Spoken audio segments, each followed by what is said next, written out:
अस्सलाम वालेकुम दोस्तों, आज हम जा रहे हैं उल्लासनगर से ऊरन, जहां पर हजरत मुकीम शाह रहमतुल्लाह अलैह की दरगाह है। दोस्तों, ये दरगाह ऊरन में समुद्र के किनारे है। हम पहली बार उल्लासनगर से ऊरन दरगाह के लिए जियारत करने के लिए जा रहे हैं। दोस्तों, ये एक वली अल्लाह की दरगाह है जिनका पूरा नाम हजरत सैयद मुकीम शाह कादरी चिश्ती रहमतुल्लाह अलैह है, जो कि मिस्र के रहने वाले थे। आपके जमाने में मिस्र को इजिप्ट के नाम से भी जाना जाता है। जब आपका विसाल हुआ तब आप मिस्र में रह रहे थे। मिस्र से हिंदुस्तान के महाराष्ट्र में आपका जिस्म मुबारक कैसे पहुंचा, इसके पीछे बहुत ही इंटरेस्टिंग कहानी है। उसे जानने के लिए आप इस वीडियो पे एंड तक बने रहें। तो दोस्तों, कुछ देर इंतजार करने के बाद आखिरकार हमारी ट्रेन आ गई, जो हमें थाने तक पहुंचाएगी। और हम ट्रेन में चढ़ने के बाद इंतजार करने लगे कि थाने स्टेशन आए। ये सफर बहुत ही अच्छा और खूबसूरत होने वाला है। और दोस्तों, लगभग आधे घंटे के सफर के बाद हम थाने स्टेशन पहुंचने वाले हैं। थाने स्टेशन पे उतरने के बाद दोस्तों, हमें ट्रेन चेंज करनी होती है। हमें प्लेटफॉर्म नंबर 9 और 10 पर जाना होता है, क्योंकि वहां से ही हमें नेरुल जाने के लिए ट्रेन मिलती है। प्लेटफॉर्म नंबर 9 और 10 पर पहुंचकर हमें या तो वाशी या तो पनवेल की तरफ जाने वाली ट्रेन पकड़नी होती है, जो हमें नेरुल स्टेशन तक पहुंचाएगी। और फिर नेरुल स्टेशन पे भी पहुंचने के बाद हमें वहां से भी ट्रेन चेंज करनी होती है। और दोस्तों, थाने स्टेशन पे कुछ देर इंतजार करने के बाद आखिरकार हमें वाशी जाने के लिए ट्रेन मिल जाती है और हम नेरुल स्टेशन के लिए वाशी की ट्रेन पकड़ लेते हैं। और ये अब हम नेरुल स्टेशन के लिए रवाना हो चुके हैं। कुछ देर में दोस्तों हम नेरुल स्टेशन भी पहुंच गए। दोस्तों, अभी पहुंचे हैं हम लोग नेरुल स्टेशन पे। नेरुल स्टेशन से हम लोग ऊरन के लिए ट्रेन पकड़ेंगे। यहाँ पर 11:40 की ट्रेन लगी हुई है, जिसका हम इंतजार कर रहे हैं कि 11:40 की ट्रेन यहाँ से खुलेगी, क्योंकि नेरुल स्टेशन से ही हमें ऊरन जाने के लिए ट्रेन मिलती है। आपको बता दूं कि नेरुल से ऊरन जाने के लिए ट्रेन का जो डिस्टेंस है, लगभग 1 से 1.5 घंटे के बाद ट्रेन आती है। तब तक हमें स्टेशन पे ही इंतजार करना पड़ता है। जब हम लोग जा रहे थे तो नेरुल स्टेशन पे उतरने के बाद हमें लगभग ऊरन ट्रेन का इंतजार करना पड़ा, और लगभग 1.5 घंटे के बाद हमें ऊरन स्टेशन के लिए ट्रेन मिली।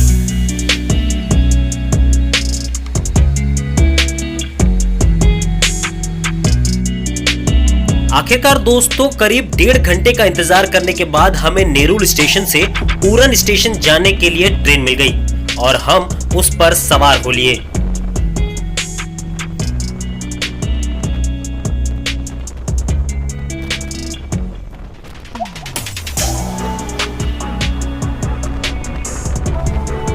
नेरुल से निकलने के बाद दोस्तों, रास्ते में कई सारे स्टेशन हमें मिले।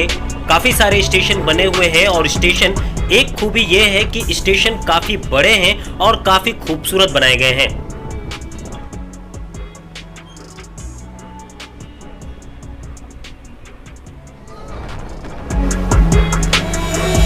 लेकिन दोस्तों, एक बात हम लोगों ने नोटिस की कि स्टेशन तो बहुत बड़े बड़े और खूबसूरत बनाए गए हैं, लेकिन वहां पर स्टेशन पे भीड़ काफी कम थी। शायद इसकी वजह ये हो सकती है कि यहाँ पे ट्रेन की फ्रीक्वेंसी बहुत ज्यादा कम है। करीब 1 से 1.5 घंटे का इंतजार करने के बाद ऊरन की तरफ जाने के लिए हमें ट्रेन मिलती है।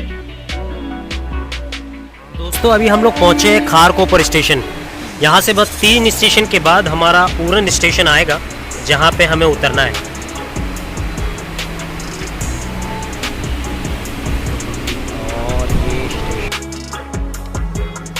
दोस्तों, इस वीडियो पर आखिर तक बने रहे, क्योंकि आगे मैं आपको ये बताने वाला हूँ कि हजरत मुकीम शाह जो मिस्र में रहते थे, उनका विसाल मिस्र में हुआ था, तो आखिर उनकी मजार, उनकी दरगाह महाराष्ट्र के ऊरन में कैसे बनी। इसके पीछे की कहानी बहुत ही दिलचस्प है। दोस्तों, इस वीडियो में आखिर तक बने रहे। मैं आगे आपको बताऊंगा कि आखिर ये चमत्कार कैसे हुआ। दोस्तों, आप लोगों को मैं एक खास बात बता दूं कि अगर आप ट्रेन से हजरत मुकीम शाह दरगाह पर जाना चाहते हैं, तो सबसे पहले आपको थाने स्टेशन पे पहुंचना होता है।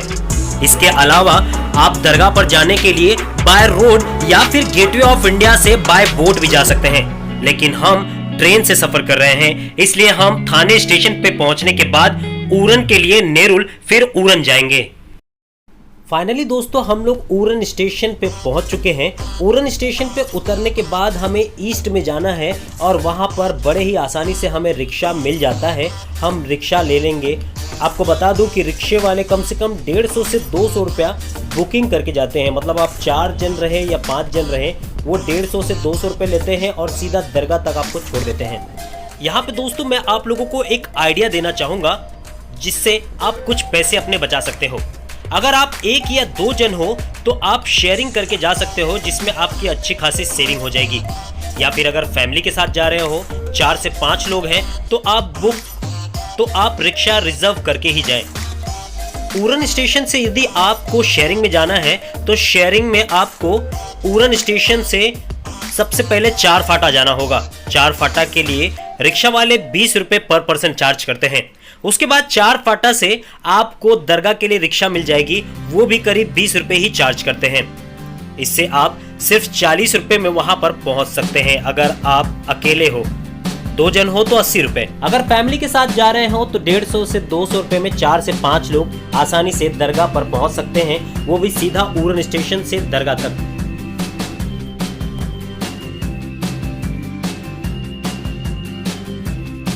तो दोस्तों कुछ ही देर में हम हजरत मुकीम शाह रहमतुल्लाह अलैह की दरगाह पर पहुंचने वाले हैं।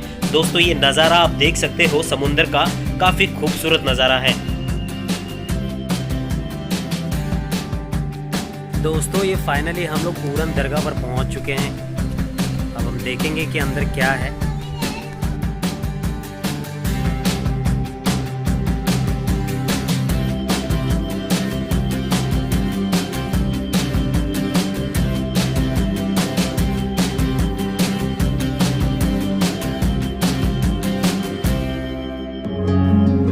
और जैसा कि दोस्तों मैंने आप लोगों को वीडियो की शुरुआत में ही बताया था कि मैं इस अल्लाह के वली की दरगाह हजरत सैयद मुकीम शाह कादरी चिश्ती रहमतुल्लाह अलैह के बारे में एक दिलचस्प कहानी बताऊंगा। तो दोस्तों वली अल्लाह हजरत सैयद मुकीम शाह कादरी चिश्ती रहमतुल्लाह अलैह दरअसल ये मिस्र के रहने वाले थे। आपके जमाने में मिस्र को इजिप्ट के नाम से भी जाना जाता था। आपको बता दूं कि हजरत सैयद मुकीम शाह ने अपने बच्चों को इंतकाल से पहले एक वसीयत किया था कि उनके जिस्म को बक्से में बंद करके दरिया में बहा दिया जाए, यानी कि एक संदूक में। और फिर हुआ भी ऐसा ही। इंतकाल के बाद आपके बच्चों ने ठीक ऐसा ही किया। उसके बाद आपका जिस्म मुबारक कई दिनों तक ऐसे ही दरिया में बहते हुए भारत के राज्य महाराष्ट्र के उरन के तट पर किनारे पर आ गया। उस वक्त पे ये जगह पूरी वीरान हुआ करती थी। कहा जाता है कि रोज सुबह यहाँ पर मछुआरे मछली पकड़ने के लिए आया करते थे। जब मछुआरों की नजर उस संदूक पर पड़ी तो उन्होंने सोचा कि इसमें कोई जरूर खजाना होगा। उन्होंने उसे निकालने की कोशिश की, लेकिन जब जब वो उस संदूक के पास पहुंचते वो संदूक बहकर दूर चली जाती थी। संदूक के पास बार बार पहुंचने की कोशिश करते, लेकिन वो हर बार दूर बहकर चली जाती थी। और करीब ऐसा ही कई बार होता रहा। उसी गांव में अल्लाह का एक नेक बंदा भी रहा करता था, जिसे ख्वाब में आपने बशारत दी कि मेरा जिस्म एक संदूक में बंद है और मैं समुद्र के किनारे मौजूद हूँ। उसके बाद मछुआरे उस गांव में आकर उन्होंने संदूक का पूरा वाकया बताया, जहां अल्लाह का वो बंदा भी मौजूद था जिसको ख्वाब में बशारत मिली थी। फिर सभी लोग उस संदूक के पास पहुंचे। इस बार अल्लाह का वो नेक बंदा संदूक के पास पहुंचा, लेकिन संदूक दूर बहकर कहीं नहीं गई, वो वहीं की वहीं थी। जिसके बाद उस अल्लाह के बंदे ने जब संदूक खोला तो उसमें एक नूरानी शक्ल का एक बुजुर्ग मौजूद थे, जिसे देखकर ऐसा लग रहा था जैसे वो अभी अभी उनका विसाल हुआ है, जिनका नाम हजरत मुकीम शाह रहमतुल्लाह अलैह है, जिनका मजार शरीफ जो लगभग 350 साल से यहाँ पर मौजूद है। आपको बता दूं दोस्तों कि यहाँ पर सारे धर्म के लोग ही दूर दूर से आते हैं। एक खास बात बता दूं दोस्तों कि दरगाह शरीफ के आसपास बहुत ही खूबसूरत नजारा है। आप यहाँ पर फैमिली के साथ भी आ सकते हैं, आप यहाँ स्टे भी कर सकते हैं, क्योंकि यहाँ पर रूम भी अवेलेबल है, लेकिन वो आपको एडवांस में बुकिंग कराना होता है। दोस्तों अगर आप इस दरगाह पर फैमिली के साथ आ रहे हैं तो अपने साथ कुछ बिछाने के लिए कंबल या चद्दर जरूर ले लें। और अगर वहां पर आपको कुछ खेलना है तो जैसे क्रिकेट के लिए बैट बॉल ले सकते हैं या बैट गुड्डी, आपको वहां पर इसकी जरूरत पड़ सकती है। बच्चों के लिए यहाँ पर खेलने की बहुत सारी चीजें हैं। मसलन आप यहाँ पर घुड़सवारी कर सकते हैं, बच्चों के लिए जंपिंग है और भी बहुत सारी एक्टिविटीज के लिए यहाँ पर अच्छा खासा स्पेस है।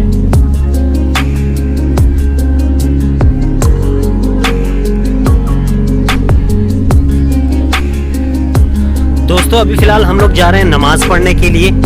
जोहर की नमाज का वक्त हो रहा है और नमाज पढ़ लेते हैं। ठीक है, फिलहाल के लिए मोबाइल बंद करते हैं। दोस्तों नमाज के बाद काफी जोरों से भूख लगी थी तो हम चले गए लंच करने के लिए। आपको बता दूं कि दरगाह के बाहर ही आपको वड़ा पाव या आप ऑमलेट पाव खा सकते हैं, जो कि ज्यादा महंगा नहीं है और काफी इस दरगाह पर दोस्तों आप पिकनिक मनाने के लिए फैमिली के साथ आ सकते हैं। आपको मैं सलाह दूंगा कि आप सुबह जल्द से जल्द पहुंचे ताकि आपके पास घूमने फिरने एंजॉय करने के लिए और जियारत करने के लिए पूरा दिन आपके पास रहे, क्योंकि दोस्तों यहाँ पर घूमने फिरने के लिए आपके पास पूरा दिन का समय भी कम पड़ जाएगा। तो दोस्तों ये था हजरत मुकीम शाह रहमतुल्लाह अलैह की दरगाह का जियारत और यहाँ के आसपास के नज़ारे। दोस्तों ये वीडियो आप लोगों को कैसा लगा मुझे कमेंट करके कमेंट बॉक्स में ज़रूर बताइएगा। वीडियो पसंद आया हो तो इसे लाइक और शेयर जरूर करिए। अगर आप मेरे चैनल पर नए हैं तो सब्सक्राइब करने के बाद बेल आइकन दबाना न भूलें।